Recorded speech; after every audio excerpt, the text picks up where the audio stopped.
Hello friends, स्वागत है आपका अपने यूट्यूब चैनल आद्या स्टडी एकेडमी में। आज की क्लास में हम साइंस के सबसे मुश्किल topic animal and plant classification के बारे में पढ़ने वाले हैं, क्योंकि इस टॉपिक से आपके एग्जाम में प्रश्न भी बहुत देखने को मिलते हैं और इस टॉपिक के प्रश्न स्टूडेंट के द्वारा गलत भी बहुत होते हैं। तो एक बार animal and plant classification exam से पहले आपका ताज़ा रिवाइज हो जाए, इसलिए आज की इस क्लास में हम एनिमल एंड प्लांट क्लासिफिकेशन के कुछ महत्वपूर्ण प्रश्नों को पढ़ने वाले हैं। अब प्रश्नों के साथ साथ मैं आपको कुछ डिटेल भी साझा करती चलूँगी, तो आप इस क्लास में लास्ट तक जरूर बने रहिएगा। साथ ही आप सभी से रिक्वेस्ट है कि अगर आप चैनल पर नए हैं तो चैनल को सब्सक्राइब कर लीजिएगा और वीडियो को लाइक भी कर दीजिएगा। चलिए देखते हैं आज की इस क्लास का हमारा पहला प्रश्न क्या है। जलाशयों में अधिक मात्रा में पोषक तत्व के उपस्थिति के कारण निम्न में से किसकी अतिशय वृद्धि होती है? फफूंद की, जीवाणु की, शैवाल की या फिर प्रोटोजोआ की? बताइए इस प्रश्न का करेक्ट आंसर क्या होगा। तो देखिए, जलाशय में क्या आ जाते हैं? जलाशय में नदी, तालाब, झील, ये सब किस में आ जाते हैं? ये सब आ जाते हैं जलाशय में। अब जलाशय में पोषक तत्व कौन से? पोषक तत्व में नाइट्रेट, कौन से? नाइट्रेट और फॉस्फेट। नाइट्रेट और फॉस्फेट पोषक तत्व की जब अधिक मात्रा में वृद्धि होती है, यानी अधिक मात्रा में जब ये उपस्थित होते हैं, तो इसमें शैवाल की बहुत ज़्यादा वृद्धि होती है। जो एल्गी होता है ना, एल्गी बहुत तेज़ी से बढ़ने लगता है। इसको हम क्या बोलते हैं? इसको हम एल्गल ब्लूम के नाम से जानते हैं। क्या बोलते हैं? एल्गल ब्लूम के नाम से जानते हैं, या फिर इसको एक और नाम से जाना जाता है जिसको हम यूट्रोफिकेशन बोलते हैं। तो जब भी जलाशय में जो पोषक तत्व नाइट्रेट और फॉस्फेट है, इनकी उपस्थिति ज़्यादा हो जाती है, तो इसके कारण जो शैवाल है, एल्गी है, इसकी वृद्धि बहुत तेज होती है। इसको हम एल्गल ब्लूम या फिर यूट्रोफिकेशन नाम से जानते हैं। तो इस प्रश्न का करेक्ट आंसर ऑप्शन नंबर 3 हो जाएगा। अगला प्रश्न है, संवहनी मंडल यानी वास्कुलर मंडल निम्न में से किसमें अनुपस्थित होता है? टेरिडोफाइटा में, थैलोफाइटा में, जिम्नोस्पर्म में या फिर ब्रायोफाइटा में? बताइए इस प्रश्न का करेक्ट आंसर क्या होगा। सबसे पहले आप ये बताइए कि संवहनी मंडल होते क्या हैं, वास्कुलर मंडल क्या होते हैं। तो पौधों के अंदर पानी के ट्रांसपोर्ट के लिए और भोजन के ट्रांसपोर्ट के लिए कुछ ट्रांसपोर्ट सिस्टम पाया जाता है, जिसको हम संवहनी मंडल बोलते हैं। ठीक है, अब इसका नाम क्या है? तो इसका नाम है जाइलम और फ्लोएम। क्या होता है?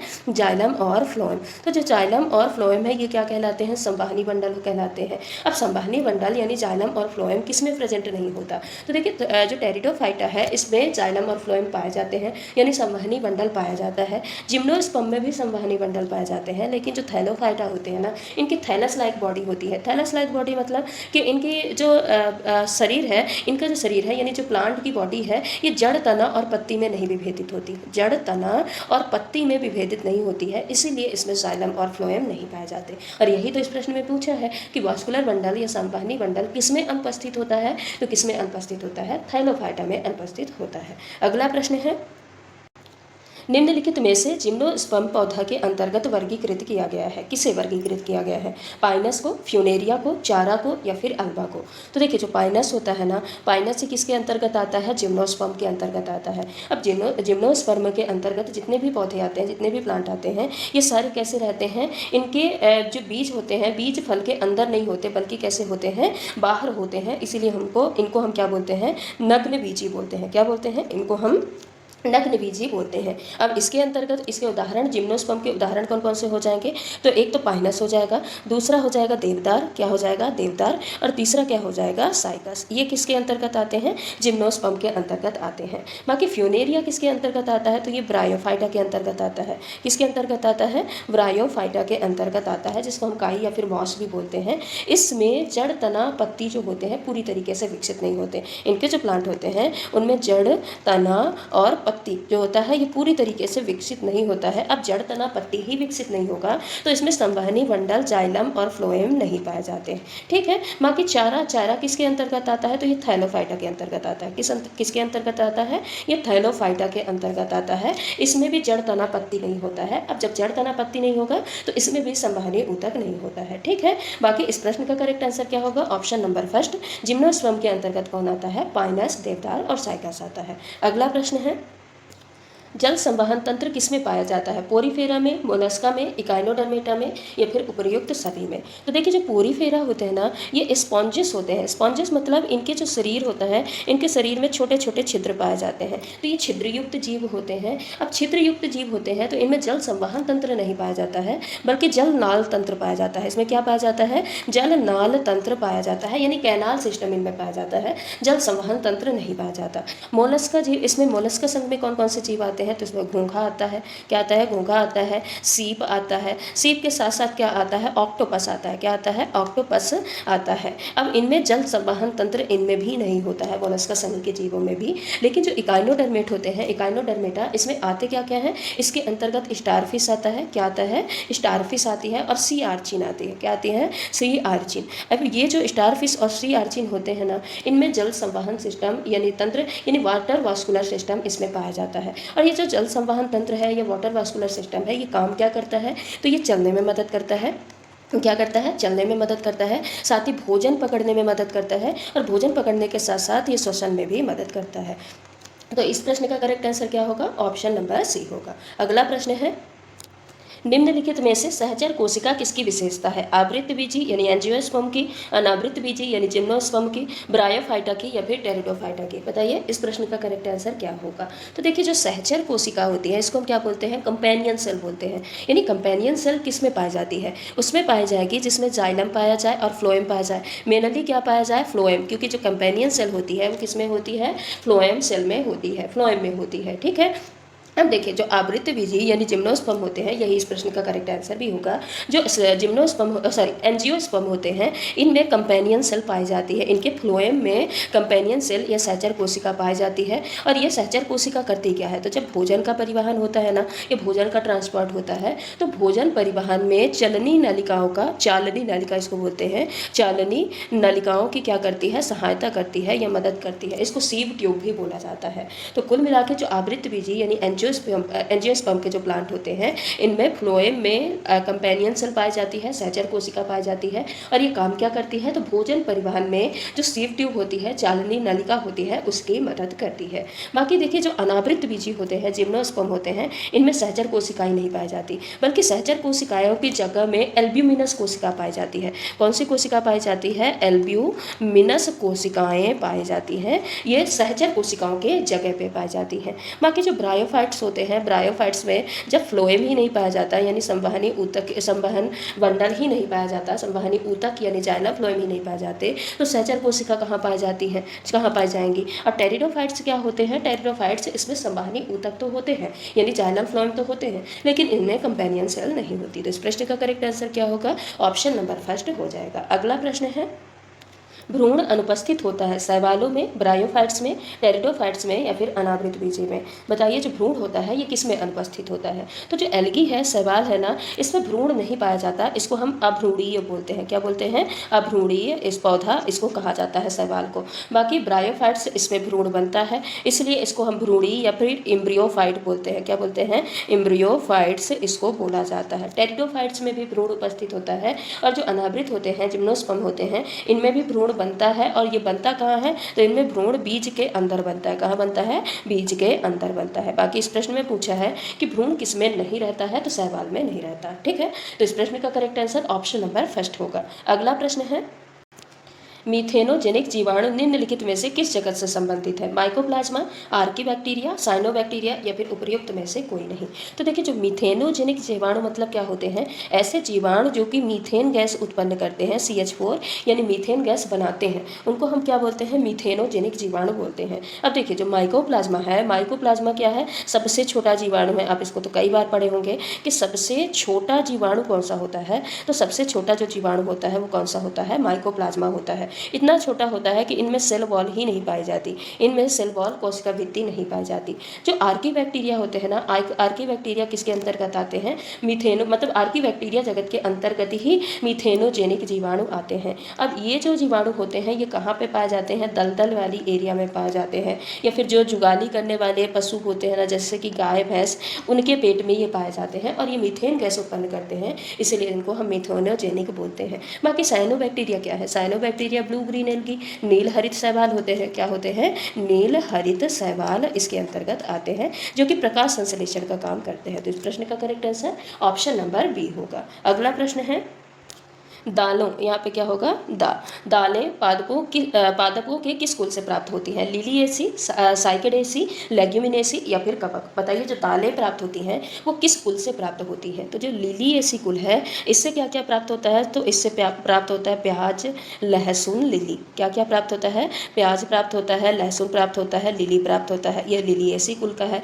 जो साइकेडेसी कुल है ये जिम्नोस्पर्म पौधे का कुल होता है। ये नग्नबीजी जो पौधे होते हैं, यानी यहाँ पे हम लिख देते हैं जो जिम्नोस्पर्म पौधे होते हैं ना, जिम्नोस्पर्म पौधे का कुल होता है और इसमें पाए क्या जाते हैं? इसके अंतर्गत साइकस आता है। क्या आता है? साइकस आता है। लेग्यूमिनेसी जो कुल होता है, लेग्यूमिनेसी कुल से संबंधित जितने भी दाल के पौधे होते हैं वो सारे लेग्यूमिनेसी कुल के अंतर्गत ही आते हैं। इसमें चना का आ जाएगा, चना आ जाएगा, मटर आ जाएगा, अरहर आ जाएगा, मूंग है, मसूर है, उड़द है, राजमा, ये सब किस में आ जाते हैं? ये सारे आ जाते हैं लेग्यूमिनेसी जगत के या लेग्यूमिनेसी कुल के अंतर्गत। ठीक है, तो इस प्रश्न का करेक्ट आंसर क्या होगा? ऑप्शन नंबर सी होगा। बाकी कवक तो पता ही है, ये मशरूम, ईस्ट वगैरह कवक के अंतर्गत आते हैं। अगला प्रश्न है पौधे जो नमक युक्त जल में उगते हैं उनको क्या कहते हैं? जीरोफाइट्स, हाइड्रोफाइट्स, हेलोफाइट्स या फिर सेक्यूलेंट। बताइए उसको क्या कहा जाता है? तो देखिए जो जीरोफाइट्स होते हैं, जीरोफाइट्स रेगिस्तानी क्षेत्रों में पाए जाते हैं। मतलब जो रेगिस्तान क्षेत्र में पौधे पाए जाते हैं उनको हम क्या बोलते हैं? जीरोफाइट्स। यानी जो शुष्क एरिया में पाए जाते हैं उनको हम जीरोफाइट्स कहते हैं। हाइड्रोफाइट्स क्या? जो सामान्य जल में पौधे पाए जाते हैं, जो नॉर्मल वाटर में या सामान्य जल में जो प्लांट उगते हैं उनको हम क्या बोलते हैं? हाइड्रोफाइट्स बोलते हैं। जैसे कि कमल है, जलकुंभी है, ये किसके अंतर्गत आएंगे? ये हाइड्रोफाइट्स के अंतर्गत आएंगे।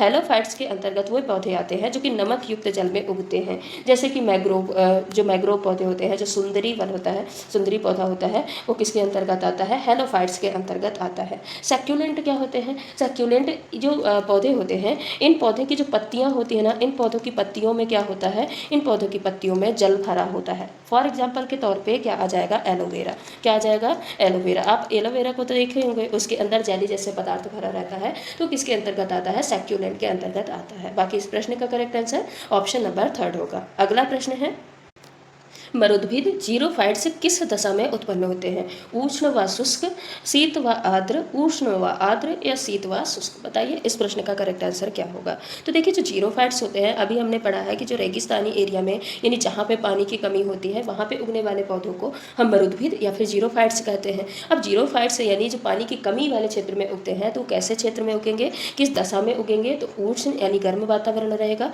शुष्क यानी ड्राई प्लेसेस रहेगा, पानी की वहाँ कमी रहेगी। तो इस प्रश्न का correct answer option number first होगा। अगला प्रश्न है मानक जंतु विज्ञान में नामकरण पद्धति में किस भाषा का उपयोग किया गया है? लैटिन का, फ्रेंच का, स्पेनिश का या फिर ग्रीक का। तो नामकरण पद्धति में किस भाषा का उपयोग किया गया है? लैटिन भाषा का उपयोग किया गया है। अगला प्रश्न है निम्नलिखित में से कौन सा एक कोशिकीय यानी यूनिसेलर जीव का उदाहरण है?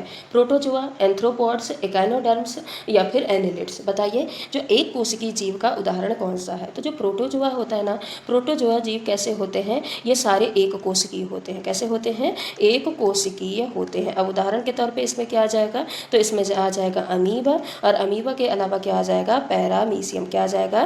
पैरामीशियम इसके अंतर्गत आ जाएगा। ठीक है, तो इस प्रश्न का करेक्ट आंसर तो क्या हो जाएगा? ऑप्शन नंबर फर्स्ट हो जाएगा। बाकी जो एंथ्रोपॉड्स होते हैं ये कैसे होते हैं? मल्टी सेल्यूलर होते हैं। कैसे होते हैं? मल्टी सेल्यूलर होते हैं, यानी बहुकोशिकीय होते हैं। इसके अंतर्गत क्या आता है? तो इसके अंतर्गत आता है मकड़ी। क्या आएगा? मकड़ी आएगा, केकड़ा आएगा, तिलचट्टा आएगा, ये इसके अंतर्गत आते हैं। जो गाइनोडर्म्स होते हैं, इकार्नोडर्म्स भी कैसे होते हैं? ये भी मल्टी सेल्यूलर होते हैं। कैसे होते हैं? मल्टी सेल्यूलर होते हैं। और मल्टी सेल्यूलर होने के साथ साथ इसके अंतर्गत कौन आते हैं? गाइनोडर्म्स के अंतर्गत तो इसके अंतर्गत आते हैं स्टारफिश। क्या आ जाएगा? स्टार फिश आ जाएगा, और स्टार फिश के साथ साथ सी आर्चिन इसका एग्जाम्पल हो जाएगा। क्या आएगा? सी आर्चिन इसके अंतर्गत आएगा। बाकी एनिलिड्स पता है, ये भी क्या होते हैं? ये भी मल्टी सेलुलर होते हैं। होते क्या हैं? ये भी मल्टी सेलुलर यानी बहुकोशिकीय होते हैं। और मल्टी सेलुलर के अंतर्गत साथ साथ ये कैसे होते हैं? खंडित कृमि होते हैं। खंडित कृमि मतलब कि इनकी जो बॉडी होती है वो खंडों में बटी होती है। क्या होती है? इनकी बॉडी खंडों में बटी होती है। बाकी इस प्रश्न का करेक्ट आंसर क्या होगा? ऑप्शन नंबर फर्स्ट होगा। अगला प्रश्न है निम्न में से कौन सा कीट नहीं है? तितली, तिलचट्टा, जुगनू या फिर बिच्छू? बताइए कौन सा कीट नहीं है? तो कीट क्या होते हैं, पहले आपको यह बताना है कि कीट की परिभाषा क्या है, तब ना आप बता पाएंगे कि कौन सा कीट है कि नहीं है। एक तो कीट कैसे होते हैं, मल्टी सेलुलर होते हैं। कैसे होते हैं? मल्टी सेलुलर यानी बहुकोशिकीय होते हैं। और मल्टी सेलुलर जो इन्वर्टिवेट यानी फिर आकाशेरुकी होते हैं, उनको हम क्या बोलते हैं? उनको हम बोलते हैं कीट बोल देंगे। ठीक है, अब इनके जो सिम्टम्स होते हैं यानी इनके कैरेक्टरिस्टिक्स, इनकी पहचान क्या होती है? तो इनकी पहचान होती है कि इनके कितने पैर होते हैं? 6 पैर होते हैं। और ये आर्थ्रोपोडा संघ के अंतर्गत आते हैं। आर्थ्रोपोडा संघ में इंसेक्टा वर्ग में आते हैं। किस में आते हैं? इंसेक्टा वर्ग में आएंगे और आर्थ्रोपोडा संघ के अंतर्गत आते हैं। अब उनकी मुख्य विशेषता इनकी क्या होती है? एक तो 6 पैर होंगे, या फिर इसको आप 3 जोड़ी भी बोल सकते हैं। इनका जो शरीर है 3 भागों में बटा होगा। पहला है सिर में बटा होगा, दूसरा है वक्ष और तीसरा है उदर एब्डोमेन। 3 भागों में इनका शरीर बटा होता है। और इसमें एक जोड़ी एंटीना भी पाए जाते हैं। जो एंटीना होता है ना, ये भी एक जोड़ी पाया जाएगा। कितना पाया जाएगा? एक जोड़ी, यानी 2 एंटीना पाए जाएंगे। और अधिकांश जो कीट होते हैं उसमें विंग्स भी पाए जाते हैं, यानी पंख भी पाए जाते हैं। अब पंख कितना पाए जाते हैं? या तो एक जोड़ी और या तो 2 जोड़ी पंख पाए जाएंगे। तो ये क्या है? कीट की विशेषता है। अब इसमें देखिए जो एग्जाम्पल है, इसमें एग्जाम्पल में तितली भी आ जाएगा, तिलचट्टा आ जाएगा, मच्छर आ जाएगा, जुगनू आ जाएगा। ये सब क्या आते हैं? कीट के अंतर्गत आते हैं। लेकिन जो बिच्छू होता है ना, बिच्छू कीट के अंतर्गत नहीं आता। इसको हम क्या बोलते हैं? ये कीट नहीं बल्कि क्या होता है? अरैक्निड होता है। क्या होता है? अरैक्निड होता है। ठीक है, ये आपको याद रखना है। और इसके 8 पैर होते हैं। कितने पैर होते हैं? 8 पैर होते हैं। और साथ ही साथ पंख नहीं होता है, इसीलिए इसको हम बिच्छू को हम कीट के अंदर नहीं रखते। तो इस प्रश्न का करेक्ट आंसर क्या होगा? ऑप्शन नंबर डी होगा, क्योंकि यहाँ पे नहीं पूछा है। अगला प्रश्न है, निम्न जीवों में से किनको हम परजीवी कह सकते हैं? मक्खियाँ, मुर्गियाँ, छिपकलियाँ या फिर फीताक्रीम? बताइए किसको हम परजीवी कह सकते हैं? तो परजीवी होते क्या हैं? जो जीव दूसरे जीव के शरीर पर या फिर शरीर के अंदर रहते हैं और अंदर रह के उसको क्या करेंगे? हानि पहुँचाएंगे। उससे भोजन लेंगे और भोजन के साथ साथ उसको हानि भी पहुँचाएंगे, तो उसको हम क्या बोलते हैं? परजीवी। अब ये देखिए जो फीताक्रीम होता है ना, फीताक्रीम, इसको हम टेपवर्म भी बोलते हैं। फीताक्रीम क्या होता है? एक प्रकार का परजीवी होता है। क्या होता है? ये एक प्रकार का परजीवी होता है। ये कहाँ रहता है? तो ये जानवरों के आंत में रहता है। कहाँ पे रहता है? जानवरों के आंत में रहता है और उसी से भोजन प्राप्त करता है। और भोजन प्राप्त करने के साथ साथ ये जानवरों को बीमार भी कर देता है, यानी उनको हानि पहुंचाता है। इसीलिए इसको हम क्या बोलेंगे? परजीवी बोलेंगे। तो इस प्रश्न का करेक्ट आंसर ऑप्शन नंबर 4 हो जाएगा। अगला प्रश्न है, मकड़ियाँ किस प्रजाति के अंतर्गत आती हैं? मोलस्का के, एनेलिडा के, निडेरिया के या फिर आर्थ्रोपोडा के? बताइए इस प्रश्न का करेक्ट आंसर क्या होगा? तो देखिए मोलस्का के अंतर्गत सारे कोमल शरीर वाले जीव आते हैं। कैसे जीव आते हैं? जिनका शरीर कैसा होता है? जिनका शरीर कोमल होता है। उदाहरण के तौर पर घोंघा इसके अंतर्गत आ जाएगा, मैं पहले भी बता चुकी हूँ। और सीप क्या हो जाएगा? इसके अंतर्गत आ जाएगा। इनके सुरक्षा के लिए इनमें बाहरी कंकाल जरूर पाया जाता है, लेकिन इनकी जो बॉडी होती है वो कैसी होती है? कोमल होती है, सॉफ्ट होती है। एनेलिडा में जो जीव आते हैं उनकी बॉडी कैसे होती है? खंडित शरीर होता है। कैसा शरीर होता है? खंडित शरीर होता है, यानी इनका बॉडी जो है सेगमेंटेड होती है, सेगमेंट में बटा होता है। फॉर एग्जांपल के तौर पे क्या आ जाएगा? केचुआ आ जाएगा और जोंक आ जाएगा। इसके अंतर्गत क्या आ जाएगा? केचुआ और जोंक आ जाएगा। निडेरिया जो जल में रहने वाले डंक मारने वाले जीव होते हैं। एक तो ये जल में रहते हैं और दूसरा क्या करते हैं? ये डंक मारते हैं। तो किसके अंतर्गत आएंगे? निडेरिया के अंतर्गत आएंगे। जैसे कि हाइड्रा और जेलीफिश। हाइड्रा, जेलीफिश और हाइड्रा किसके अंतर्गत आते हैं? निडेरिया के अंतर्गत आते हैं। जबकि आर्थ्रोपोडा ये जानते हैं कि सबसे बड़ा क्या होता है? जगत होता है। और इसमें जो जीव होते हैं इनमें बाह्य कंकाल पाया जाता है, बाह्य कंकाल वाले जीव होते हैं। और क्या होता है? जोड़दार पैर होता है, यानी जो पैर होता है कैसे होता है? पेयर्स में पाए जाते हैं। एग्जाम्पल के तौर पे मकड़ी, चींटी, केकड़ा, तिलचट्टा, ये सब किसके अंतर्गत आएंगे? जैसे चींटी है, मकड़ी, केकड़ा, तिलचट्टा, ये सब किसके अंतर्गत आएंगे? तो ये सारे आर्थ्रोपोडा के अंतर्गत आते हैं। तो इस प्रश्न का करेक्ट आंसर क्या होगा? इस प्रश्न का correct answer option number D हो जाएगा, क्योंकि मकड़ियाँ किसके अंतर्गत आती हैं? आर्थ्रोपोडा के अंतर्गत आती हैं। अगला प्रश्न है, निम्नलिखित में से कौन सा जंतु निडेरिया संघ के अंतर्गत आता है? घोंघा, केंचुआ, समुद्री एनीमोन या फिर समुद्री आर्चिन? तो अब भी हम पीछे पढ़ के आ चुके हैं कि जो घोंघा होता है ना, ये किसके अंतर्गत आता है? मोलस्का के अंतर्गत आता है। किसके अंतर्गत? मोलस्का संघ के अंतर्गत आता है।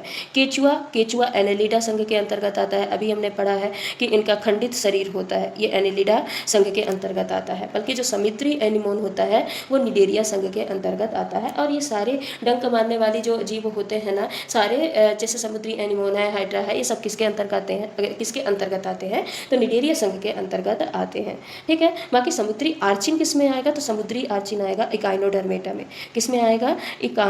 इकाइनोडर्मेटा के अंतर्गत आएगा। तो इस प्रश्न का करेक्ट आंसर क्या होगा? ऑप्शन नंबर सी होगा। अगला प्रश्न है, निम्नलिखित में से कौन सा जीव निस्यंदक भोजी यानी फिल्टर ऑटोफैजी होता है? अल्ग मीन या फिर अष्टभुज जिसको ऑक्टोपस बोलते हैं, असल्क मीन को क्या बोलते हैं? कैटफिश बोलते हैं, सीप या फिर ऑयस्टर बोलते हैं, हवसिल या फिर इसको पेलिकन बोलते हैं। बताइए इस प्रश्न का करेक्ट आंसर क्या होगा?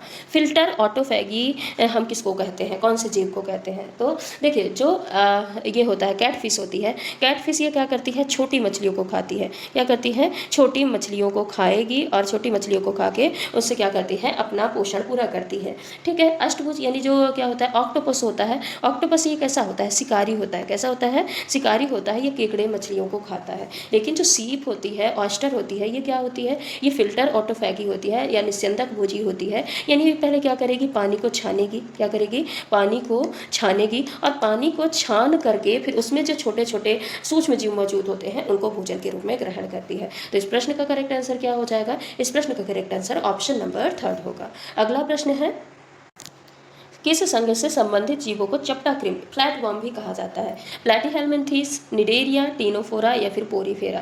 अभी हमने पढ़ा है कि जो निडेरिया है, निडेरिया के अंतर्गत जितने भी डंक मारने वाले जलीय जीव होते हैं, हाइड्रा जेलीफिश आते हैं। टीनोफोरा के अंतर्गत ऐसे जीव आते हैं जिनकी जो बॉडी होती है ना, इसमें कंघी जैसी संरचना होती है। कैसी संरचना होती है? कंघी जैसी संरचना पाई जाती है। अब कंघी जैसी संरचना पाई जाती है, इसीलिए इसके अंतर्गत क्या आते हैं? कॉम्ब जेलीज आती हैं। क्या आती हैं? कॉम्ब जेलीज आती हैं। ठीक है, उसके अलावा जो पोरीफेरा है, पोरीफेरा में ऐसे जीव आते हैं जिनके बॉडी में छिद्र पाया जाता है। क्या होता है? जिनकी बॉडी में छिद्र पाया जाता है, यानी इनकी जो बॉडी होती है वो स्पॉन्जेस होते हैं, इसमें बहुत सारे पोर्स पाए जाते हैं। चप्टाक्रिम या फ्लैटवर्म किससे संबंधित है, किस संघ से संबंधित है? तो ये प्लैटीहेल्मिन्थीस से संबंधित है। इन्हें चप्टाक्रिम या फ्लैटवर्म भी कहा जाता है। फॉर एग्जाम्पल के तौर पर इसमें टैपवर्म भी आ जाएगा। क्या आ जाएगा? टैपवर्म भी आ जाएगा, जिसको हम क्या बोलते हैं? टैपवर्म को फीता क्रिम बोलते हैं। और उसके अलावा यकृत क्रिम भी इसके अंतर्गत आएगा। ठीक है, यकृत क्रिम भी इसके अंतर्गत आएगा। बाकी इस प्रश्न का करेक्ट आंसर ऑप्शन नंबर 1 हो जाएगा। अगला प्रश्न है, प्लैटीहेल्मिन्थीस में पाई जाने वाली एक विशेष उत्सर्जी कोशिका कौन सी है जो किडनी की तरह कार्य करती है तथा फिल्ट्रेशन के द्वारा अपशिष्ट पदार्थों को हटाती है? स्पंज कोशिका, स्टेम कोशिका, वसा कोशिका या फिर फ्लेम कोशिका। तो देखिए जो स्पंज कोशिका होती है ये उत्सर्जन का कार्य नहीं करती। ये क्या करती है? उत्सर्जन का कार्य नहीं करती। बाकी जो स्टेम सेल होती है ये क्या करती है? नई कोशिकाएं बनाती है। ये क्या करती है? नई कोशिका बनाने का काम करती है। ठीक है, ये नई कोशिका बनाएगी। वसा कोशिका क्या करती है? ये फैट को स्टोर करने का काम करती है। क्या करती है? फैट को स्टोर करने का काम करती है। बाकी जो फ्लेम सेल होती है, फ्लेम सेल क्या करती है? ये प्लैटीहेल्मिन्थीस का उत्सर्जी अंग होता है। क्या होता है? ये उत्सर्जी अंग होता है। यानी ये क्या करेगी? किडनी की तरह कार्य करेगी और जितने भी अपशिष्ट पदार्थ है ना उनको फिल्ट्रेट करके बाहर निकालने यानी छान करके बाहर निकालने का काम करती है। तो इस प्रश्न का करेक्ट आंसर क्या हो जाएगा? ऑप्शन नंबर डी हो जाएगा। अगला प्रश्न है, केचुए अर्थवर्म के अग्रभाग पर मुख एवं डैश होते हैं? पार्याडिक, सूक, पुरोमुख या फिर विखंड। बताइए इस प्रश्न का करेक्ट आंसर होगा। बताइए जो पार्याडिक होता है ये क्या होता है? ये केचुए का मध्य भाग होता है। ये बीच का भाग होता है, मध्य भाग होता है। और मध्य भाग होने के साथ साथ ये काम क्या करता है? तो ये प्रजनन में सहायता करता है। क्या करता है? प्रजनन में सहायता करने का काम करता है। और जो सूक होता है ना, इसको क्या बोलते हैं? जो सूक होता है ये छोटे छोटे कांटे जैसे रेसे होते हैं। क्या होते हैं? ये कांटे जैसी संरचना होती है। ये कांटे जैसे क्या होते हैं? रेसे होते हैं। ये क्या करते हैं? गति प्रदान करते हैं। केचुए को, अर्थवर्म को गति देने का काम करते हैं, चलने में सहायता करते हैं। जो पुरोमुख होता है ना, पुरोमुख ये मुख के सामने का स्थित भाग होता है। ये कहाँ का होता है? मुख के सामने का स्थित भाग होता है। यानी अग्रभाग मुख और पुरोमुख होते हैं। जो अग्रभाग होता है केचुए का उसमें क्या होते हैं? मुख होते हैं और मुख के साथ साथ पुरोमुख भी होते हैं। और ये क्या करता है? सुरंग बनाने। देखिए जो अर्थवर्म होते हैं ये सुरंग टाइप के बनाते हैं ना और मिट्टी को बाहर निकालते जाते हैं। तो ये क्या करता है? सुरंग बनाने का काम करता है, सुरंग बनाने में मदद करता है। साथ ही भोजन खोजने में भी मदद करता है। जब केचुए भोजन खोजते हैं ना तो ये भोजन खोजने में क्या करता है? मदद करता है। बाकी विखंड पता है कि केचुए के शरीर के जो अनेक खंडों में बटा होता है उसको हम विखंड बोलते हैं। तो इस प्रश्न का करेक्ट आंसर क्या हो जाएगा? ऑप्शन नंबर सी हो जाएगा। अगला प्रश्न है, किस जीव का शरीर अनुप्रस्थ काट में गोलाकार होता है, इसलिए उसका नाम गोलकृम रखा गया है? एस्के हेलमिंथीज, प्लैटीहेलमिंथीज, मोलस्का या फिर आर्थ्रोपोडा? बताइए इस प्रश्न का करेक्ट आंसर क्या होगा। तो देखिए आप प्लैटीहेलमिंथीज भी पढ़ चुके हैं, इसमें चपटे क्रिम आते हैं, यानी ये कैसे होते हैं, चपटे आकार के होते हैं। मोलस्का भी आप पढ़ चुके हैं, इसमें कोमल शरीर वाले जीव आ जाते हैं। आर्थ्रोपोडा भी हमने पढ़ा है कि जिसमें जोड़ों में पैर पाए जाते हैं, तो आर्थ्रोपोडा के अंतर्गत आते हैं। लेकिन जो गोल कृमि होते हैं, यानी जिनका अनुप्रस्थ काट गोलाकार होता है, उनको हम क्या बोलते हैं? एस्के हेलमिंथीज बोलते हैं। एस्के हेलमिंथीज के जो जीव होते हैं,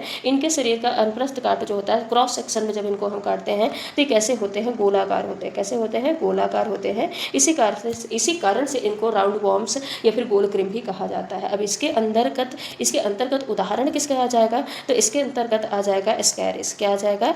स्कैरिस आ जाएगा, और साथ ही फाइलेरिया क्रिम। क्या आ जाएगा? Filaria cream. फाइलेरिया क्रिम इसके एग्जाम्पल में आ जाएगा। तो इस प्रश्न का correct answer option number first होगा। अगला प्रश्न है, निम्नलिखित में से किस जीव का रक्त जो होता है वो सफ़ेद होता है?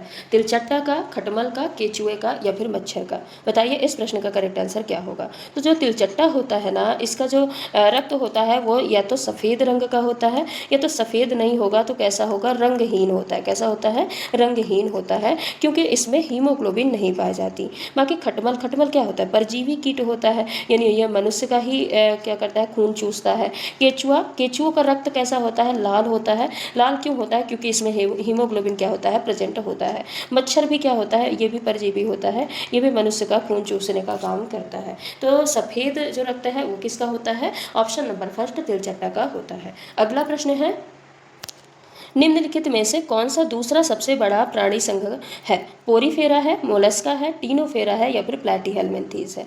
तो हम इसको पहले भी पढ़ के आ चुके हैं कि जो मोलस्का होता है ना, ये कैसा होता है? दूसरा सबसे बड़ा प्राणी संघ होता है। अब दूसरा सबसे बड़ा प्राणी संघ होता है तो इसके कैरेक्टरिस्टिक्स क्या होते हैं? तो ये सॉफ्ट बॉडी वाले जितने भी एनिमल्स होते हैं, जितने भी जीव होते हैं, ये किस में आते हैं? मोलस्का के अंतर्गत आते हैं। कोमल, इनका क्या होता है? कोमल शरीर होता है। अब अधिकांश जीव के शरीर के ऊपर खोल भी पाया जाता है, यानी इनके बॉडी के ऊपर क्या पाया जाता है? सेल पाया जाता है, जो कि उनकी सुरक्षा का काम करता है। उदाहरण के तौर पे हम पढ़ ही चुके हैं कि घोंघा इसके अंतर्गत आता है, सीप इसके अंतर्गत आता है, उसके अलावा ऑक्टोपस इसके अंतर्गत आता है। ठीक है, सीप, ऑक्टोपस सब इसके अंतर्गत आते हैं। अब ये तो हमने देख लिया कि दूसरा सबसे बड़ा प्राणी संघ कौन सा है? मोलस्का। लेकिन जो सबसे बड़ा प्राणी संघ है, सबसे बड़ा प्राणी संघ कौन सा होता है? सबसे बड़ा प्राणी संघ होता है आर्थ्रोपोडा। कौन सा होता है? आर्थ्रोपोडा होता है। तो इस प्रश्न का correct answer option number second है। अगला प्रश्न है, किस जीव में गति एक पेशी पाद यानी मस्कुलर फूट की सहायता से होती है? घोंघा में, केचुआ में, जेलीफिश में या फिर समुद्री आर्चिन में?